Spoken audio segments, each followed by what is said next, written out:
يلا هذا الجزء الثاني. برر جانجستر جوسيني يحب إطلاق النار بمسدساته المافياوية الوحشية. أوه وي لقد أصابني. ها هو السطل يطير ويقضي حاجته علي. جانجستر جوسيني أوي. باتابيم سأكون أنيقا. أوه جانجستر فوتيرا كريميناليرا يرتدي زيا مثل العصابات، لديه مظهر رائع ويتجول في الصحراء يوميا مهددا الناس.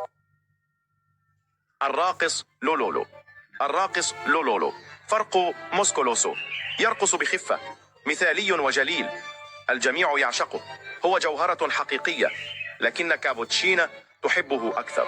كابوتشينو القاتل يبحث عنه، يريد أن يسقطه، هو رجل قوي، يقفز بعيدا برشاقة ويرقص سعيدا شاكر في يده. في الوقت الحالي تا السحور فيه حادثة غامضة تظهر فقط خلال السحور. يقال إذا ما تم استدعاء شخص للسحور 3 مرات ولم يرد فسيأتي هذا المخلوق إلى منزله. مخيف جدا. عادة ما يسمع هذا الصوت مثل صوت الضربة على الجرس. تا لا تكونوا الضحية التالية. إذا لم تستيقظوا للسحور فاستعدوا لزيارة شيء ما. شاركوا مع أصدقائكم الذين يجدون صعوبة في الاستيقاظ للسحور.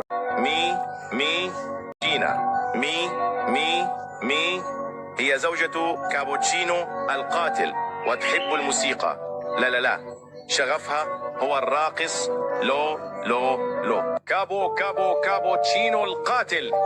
قتلة الكابوتشينو.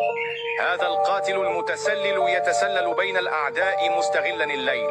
احذر يا كاره القهوة، إذا لم تشرب فنجانا من الكابوتشينو في الصباح فمن الأفضل عدم مواجهة هذا الشخص. توب